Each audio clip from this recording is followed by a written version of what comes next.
Hello everyone. Thank you for following my channel. Welcome to the next episode, where the story takes an unexpected turn. CEO James has been kidnapped. The morning had begun just like any other. Tuan, a diligent worker at a local wood workshop, was immersed in his usual tasks. The familiar scent of fresh timber filled the air, and the rhythmic hum of the saw cutting through the wood created a calming background to his routine. But today things were about to change. Just as Tuan was about to take a break, he heard hurried footsteps approaching the workshop. He turned to see Diep, his longtime friend, rushing toward him. Her face was pale, her eyes wide with fear, and she was gasping for breath as if she had been running non-stop. "Tuan! Tuan!" she cried, barely able to speak. "James, CEO James. He's been kidnapped." Tuan felt a wave of shock rush through him, his mind struggling to grasp her words. For a moment he stood frozen, unable to comprehend what she was saying.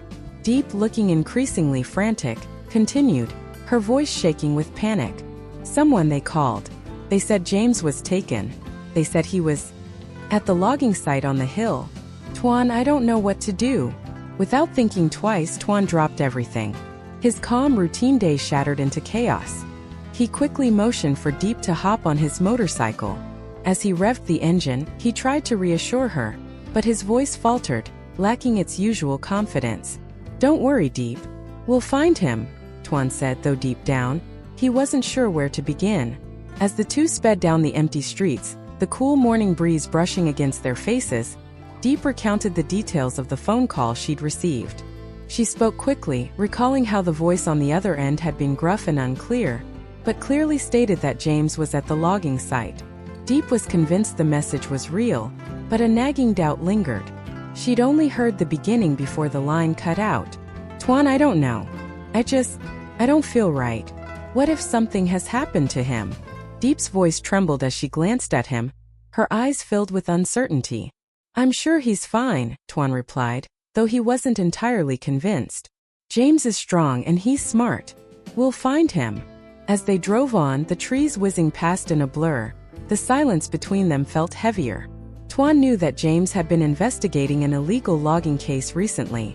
He'd mentioned it in passing, describing the corrupt practices going on in the area. Perhaps this was connected to that. Tuan wondered if someone had discovered his investigation and decided to take action.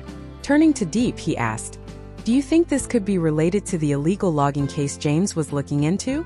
Diep nodded slowly, her thoughts clearly scattered. "It could be. But why would they target him? Why James?" Tuan didn't have an answer. All he knew was they had to move quickly. When they reached the logging site, they found a group of workers on their lunch break. The workers glanced up as Tuan and Diep approached, their faces weary from the morning's labor. Tuan immediately asked if anyone had seen James, and one of the workers stepped forward. "We saw him earlier today," the worker explained. "He was heading up the hill, but said he wasn't feeling well. He went back down. I think he went home. Or at least that's what he said." Diep's heart sank as she processed the information. "Do you know where he went? Did he leave alone?" The worker shrugged, clearly uncertain. "No, I don't know. He left pretty quickly. Looked like he had a stomach ache." Diep's mind raced. Why would James leave so suddenly? And why hadn't he contacted anyone since? Something wasn't right. "Thank you," Tuan said, before turning to Diep. "Let's head back down and see if we can find anything." They retraced their steps down the path, but with every passing moment, it felt like the distance between them and James was growing wider. Tuan pulled out his phone to call James, but there was no signal. The phone buzzed in his hand, the screen flashing a no-service message. He cursed under his breath. As they neared the motorcycle, Diep's gaze fell on something in the dirt. She stopped, her heart racing. It was a men's sandal. It looked familiar. She felt a lump form in her throat. "Tuan," she whispered. This looks like James's sandal." Tuan turned to see what she was pointing at. The look in his eyes shifted from concern to something deeper, something darker. He walked over to the sandal, picked it up and examined it closely. "It could be anyone's," Tuan said, trying to stay calm, though there was a tremor in his voice. "Maybe someone else dropped it." But Diep wasn't convinced. She knew that sandal. She had seen it just the other day at James's office. She felt a surge of dread. "No, Tuan, I know it's his. Feel it. I just know it," she said, her voice thick with emotion. Tuan gently placed the sandal back on the ground and approached Diep, resting a reassuring hand on her shoulder. "I know this is hard, but we'll figure it out. You're not alone in this."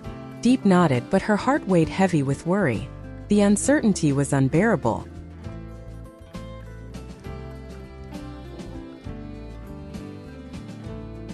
"I just need him to be safe," she whispered. "Chachipitida." Later that afternoon, Diep arrived at her house, feeling utterly exhausted and emotionally drained. The weight of the situation hung heavily on her chest, an oppressive force she couldn't shake. Her mind was consumed by thoughts of James, where he was, what had happened to him, and whether he was safe. Every possible scenario played out in her mind, each one darker than the last. The fear and uncertainty gnawed at her, leaving her feeling powerless. She had never felt so helpless in her life. As she entered her small, cozy home, the usual comfort it provided seemed distant, almost foreign. The walls, which once felt like a sanctuary, now seemed too quiet, too still. Her dog, a loyal companion, trotted over to greet her, its tail wagging furiously. But Diep barely registered the sight. She sank to her knees and hugged the dog tightly, burying her face in its soft fur. The dog's warmth was a fleeting comfort, but it couldn't chase away the cold dread that had taken hold of her heart. Her emotions were raw, each thought of James only deepening her sense of loss and fear. She longed for answers, but each moment without news felt like a lifetime. Just as she tried to compose herself, the sound of the doorbell broke through her thoughts. Diep stood up abruptly, wiping away a tear from her cheek before heading toward the door. She wasn't ready for company, but at that moment the distraction was welcome. When she opened the door, she was surprised to find Tung standing there, his usual cheerful expression replaced with a look of concern. Tung was a longtime friend, and despite the situation, his presence always brought a sense of familiarity and comfort. "Diep!"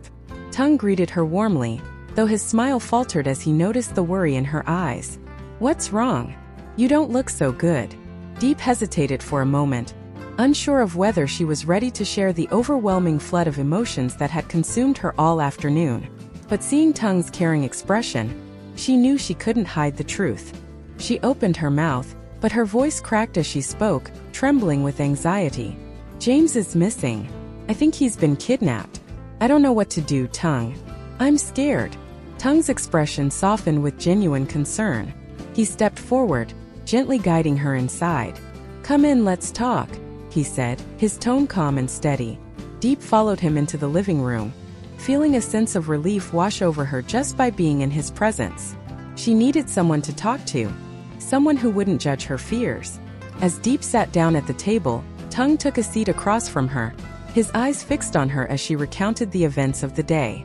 She spoke in a quiet, shaky voice, telling him everything: how the call came in, the mysterious message that James had been taken, and the chilling discovery of his sandal at the logging site.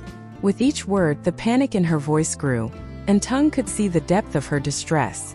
He could feel her pain, her fear, and he knew how much James meant to her. Tung listened carefully, his face a picture of understanding. When she finished, he sighed deeply before speaking. "Diep, you have to stay strong," he said gently, his voice soft but firm. "I know this is hard, but panicking won't help.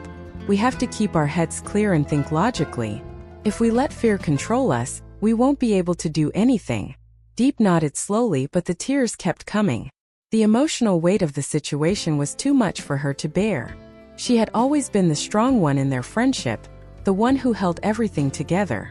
But now, in the face of uncertainty and fear for James, she felt like she was on the edge, ready to crumble. "I just need him to be safe," she whispered, her voice breaking as the tears flowed freely down her cheeks.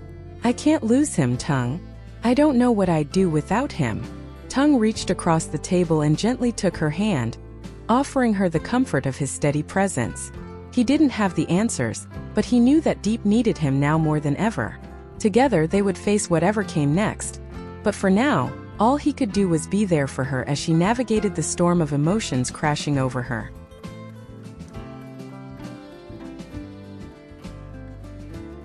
As evening fell, Diep found herself at the local police station. The familiar hum of activity in the building only heightened her sense of dread. Officers were busy taking statements from other citizens, but Diep felt completely alone as she walked up to the desk. The officer behind the counter, a stern-faced man, glanced up at her and raised an eyebrow. "How can I help you, ma'am?" "I need to report a missing person," Diep said, her voice steady but firm. "CEO James has been kidnapped. I think someone took him." The officer listened carefully as Diep recounted everything she knew. Her voice trembled as she described the phone call, the confusion, and the urgency in her words. The officer asked her a few more questions, his expression unchanging. "Are you related to the missing person?" the officer asked after a while. Diep hesitated, then nodded. "Yes. I'm his friend." "Friend, huh?" the officer muttered, scribbling notes in his logbook. He didn't seem convinced, but he didn't press further. "All right, we'll look into it. Go home for now. Maybe he's just gone away for a bit. No need to panic." Diep felt a wave of frustration wash over her. "No, he wouldn't just leave without telling me. Something's wrong, please." "He's in trouble." The officer raised his hand, signaling that she should calm down. "Like I said, go home. We'll keep an eye out." Diep didn't argue further. She left the station, but her doubts were growing.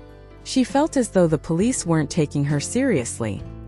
When Diep returned home, she was greeted by her dog once again, its wagging tail a small comfort in the midst of the chaos. She sat down exhausted, her mind still racing. It felt like the walls were closing in around her. Suddenly, her phone buzzed. It was a call from James's father. Her heart skipped a beat as she answered. "Diep," James's father said, his voice thick with concern. "I've received a call from the kidnappers. They want me to go alone to a location. I'll negotiate with them, but I need you to stay calm.